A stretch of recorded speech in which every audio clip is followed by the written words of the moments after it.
তোমাদের যা প্রয়োজন তিনি অর্থাৎ আল্লাহ তোমাদের তা দিয়েছেন। তোমরা আল্লাহর দানকে গণনা করলে তার সংখ্যা নির্ণয় করতে পারবে না। অকৃতজ্ঞ মানুষ অতিমাত্রায় সীমা লঙ্ঘনকারী। সূরা ইব্রাহিম আয়াত 34। আল্লাহ বিশ্বাসীদের রক্ষা করেন, তিনি কোনো বিশ্বাসঘাতক অকৃতজ্ঞকে ভালোবাসেন না। সূরা হজ আয়াত 38।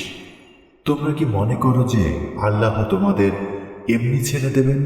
সূরা তওবা আয়াত 16। মানুষ তাই পায় যা সে করে, তার কাজের পরীক্ষা হবে, তারপর তাকে পুরো প্রতিদান দেয়া হবে। সূরা নাজম আয়াত 39-41। অকৃতজ্ঞ অবস্থায় তুমি কিছুকাল জীবন উপভোগ করে নাও, তুমি হবে একজন জাহান্নামী। সূরা জুমার আয়াত 8।